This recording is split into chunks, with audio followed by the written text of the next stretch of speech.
In this video, we use an example to show you how to go about to design a pushdown automata. We assume that you already have some basic understandings on how finite automata and pushdown automata work. Pushdown automata is an abstract machine extended from a finite automata by adding a special data structure. It's called stack. Now, what is a finite automata? A finite automation have a state and their transition going on between states. When transition happens, it normally go with a symbol. It's called A. So it means from state A, you can move to state B if you read an input symbol, which is A. Now let's explain what is stack. Here it is. Stack is a special data structure. Data can be only read at top of stack. There are two operations. One is called push. That will push value X on top of stack. Another one is called pop. That will take the top value out of stack. The state transition in pushdown automata is represented by a tuple of three values. A is input symbol. X means the value at top of stack. Then we have operation either push or pop. Then don't forget that represent state transition. We have two states. That's the end of a quick and informal definitions and notations needed in this video. Now our task is to design a pushdown automata which recognize propositional formulas. When we say recognize, we mean there is a kind of black box. Any input going through, we can identify input string is yes, it is propositional formula, or no, syntactically it's not correct propositional formula. To simplify things, we only allow and or operator, logical operator, and no. This is three logical operator is included, and assume we use any capital letters, or more than one. You can use more than one to represent the name of proposition. Okay, our first step is to use a finite automata to recognize propositional formulas without brackets.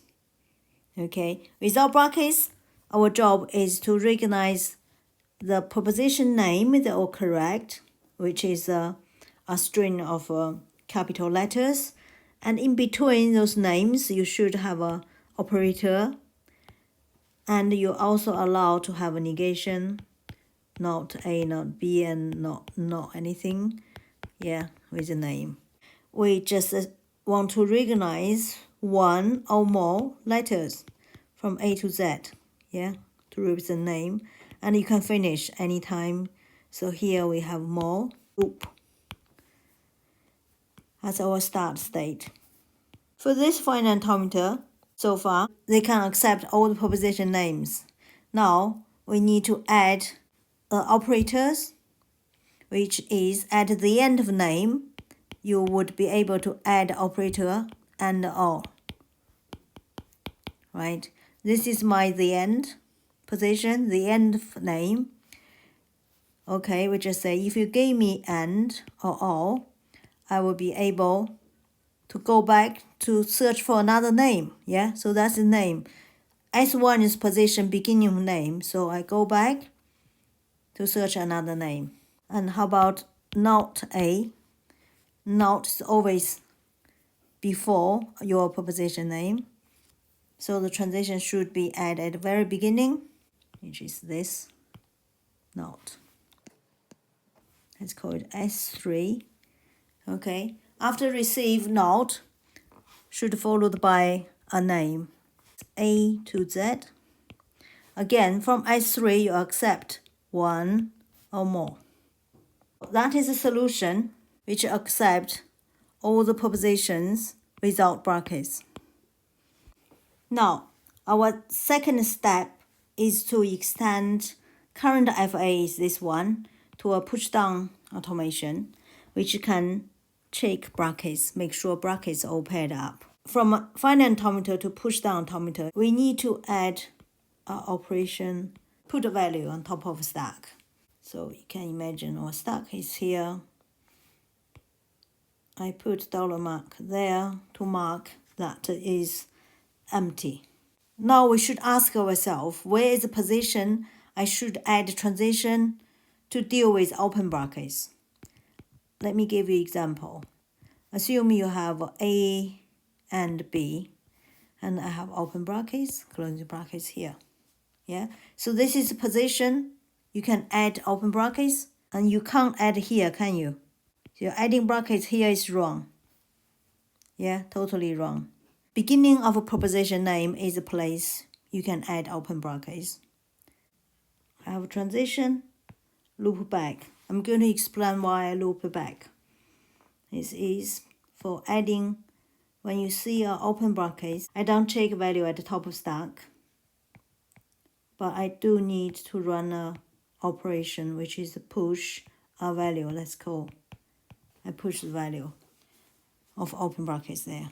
So which means you can imagine there's open brackets. If you have brackets coming in like this, that will be stored on the stack, but the value is still going through, right? This is just for your own memory. Why do I loop here? Because you can accept, really at that place, you can have as many open brackets needed. There's another place you can have open brackets, which is after not. Yeah, you can have things like that. So which is here. Do I loop here? Not incorrect. So the correct transition here is from stage S3, I should loop it back with same open brackets here.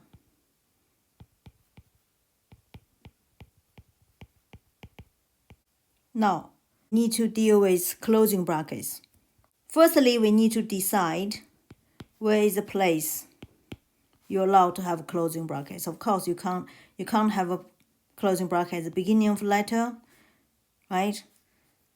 We must have a closing brackets after name. So here is okay, provide something open in front, yeah, and here is okay, yeah, but not beginning. So we should have a closing brackets dealing with here. We need to check if our open brackets is one in here. And a pop operation, which is to remove whatever you stored there. Okay. So when you receive any closing brackets, you should check if it's any open brackets, and then I move to a new state. Let's call it S4. And again, closing brackets can be as many as needed. So that really should be another loop. We do same thing. So we're nearly there now. Next thing is to deal with how to finish. Please be careful. This S2 is no longer a hold state because we can't hold at S2. We need to check our stack is empty or not. So we must get rid of this and then generate a new state. This is purple hold state. Let's call it H. Okay. What condition to make it lead to hold, which is we see $mark. So that is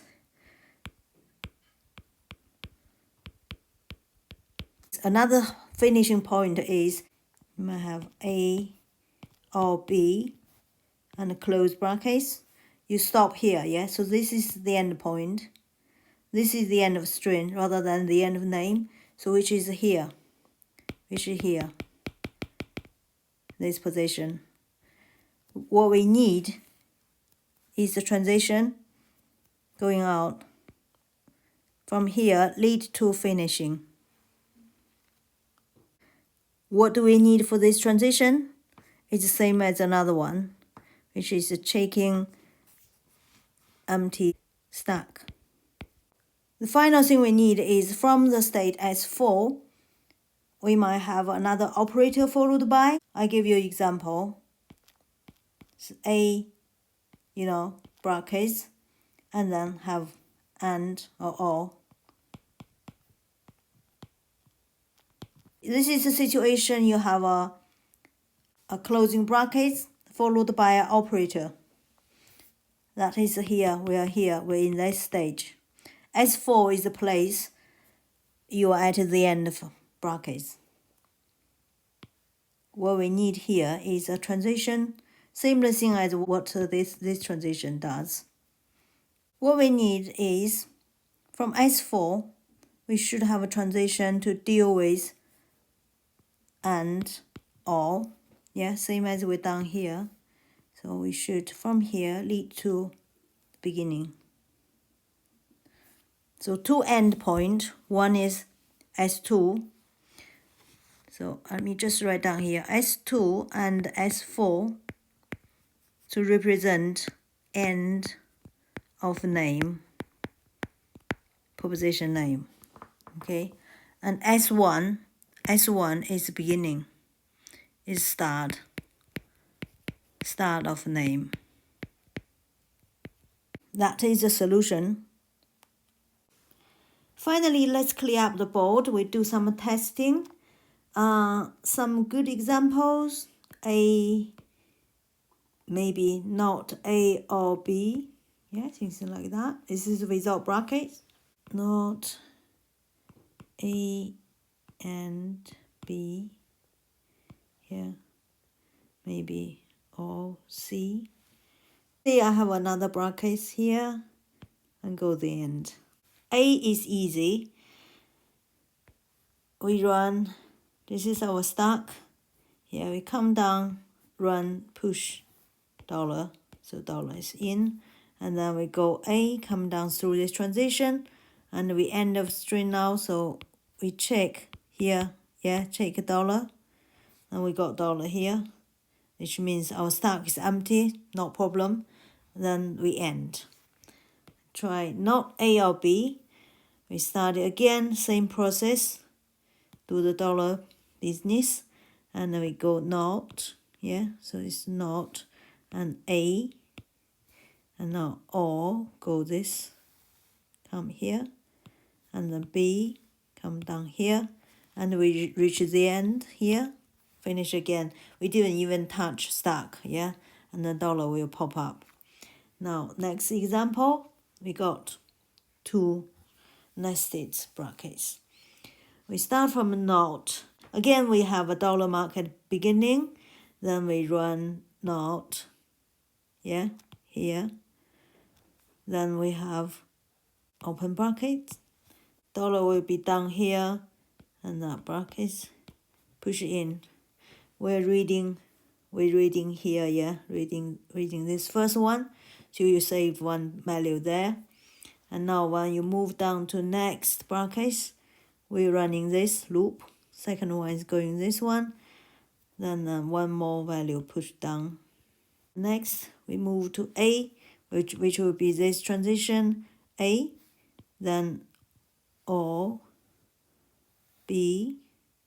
Now this time we reach closing brackets, and we go down here, closing brackets. After closing brackets, we have and we have or will come here and go there up, and then one more C there, which is go down here. I forgot to mention when we run this two transition, you see, really we shouldn't miss this. When you do open closing brackets, I check open, which is here, and the pop, I have a two pop, this two pop operation is running, so those will be removed. After you see these two closing brackets, my stack will be empty again. We will stay in this position, and that's the end. Reach to the end. Perfect. Now I need to show you another illegal example to make sure we can reject. How about A open, which is wrong, and B. Although brackets are matching, but position is wrong. Let me give you another example, which is not properly matched. Maybe open and B, close, close. Okay, just go this two example. That should be enough. So first we read A. We done the same thing, yeah. We have a dollar here this time, and we read A. You come down. I use blue color. Come down here, and I have this open brackets. We're in the state S2. There is no transition to take open bracket anyway at this S2. So we reject this string straight away. Let's move on my next example. We start from reading open bracket, which will be this transition. And we put one value. That will be open brackets here. Okay.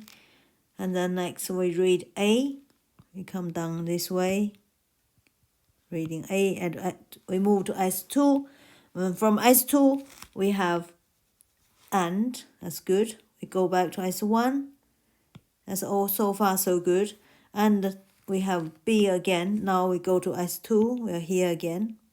And now you get this closing bracket.